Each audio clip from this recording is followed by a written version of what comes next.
Oh, by the way, I did watch the first episode of the Mighty Nein series, and I think it should still be on YouTube for the next few hours, so there's still a chance for you to watch it before it comes out on Wednesday. And it was really good. One of my biggest issues with Vox Machina, and overall I love Vox Machina, but if you think Hazbin Hotel has a tone problem, oh my god.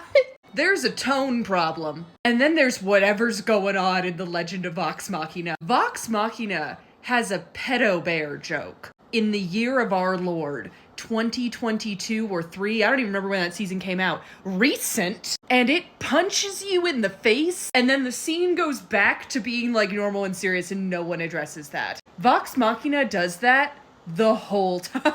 Because Vox Machina really wanted to keep that, like, feeling of being at a D&D table. Which I can to some extent understand, but it didn't turn out to work very well when you're trying to pitch a standalone TV show that isn't necessarily tied to Dungeons & Dragons. Like, the Dungeons & Dragons movie also has a lot of tonal inconsistencies, but it's literally called Dungeons & Dragons, so it can get away with a lot more than The Legend of Vox Machina, which is trying to be divorced from D&D because it legally has to. So if you don't have that context, Vox Machina can be insufferable at certain points, and it largely drops this after the second season. Mighty Nein seems to have learned from that and never attempts to recreate that D&D atmosphere. It very much commits to being its own thing, to being its own standalone show that can stand on its own 2 feet without relying on the Critical Role name.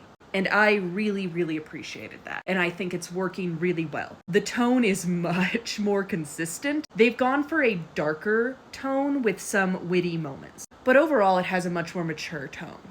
And it is also very different. Things that in the campaign took dozens upon dozens of hours to really get to, it starts with. It instantly jumps to the Bright Queen and the Cree and the Lexicon, which I think was a great thing to do. When I first heard it, I was skeptical, but having watched the first episode, I think that was a very good idea. Because that's really the heart of this campaign. That is the part that is the most important. So rewriting it so that it can stand as its own story without so much reliance on the actual play podcast is a very good call to me. So I'm very much enjoying the Mighty Nein, much more than I did Vox Machina off the bat. And again, I loved Vox Machina, but I can already tell I'm going to prefer the Mighty Nein. And I've always really preferred the Mighty Nein as a campaign group than Vox Machina. Not because I have anything against Vox Machina, I just really liked the Mighty Nein. So I'm so happy that this show seems to be doing them the justice they deserve.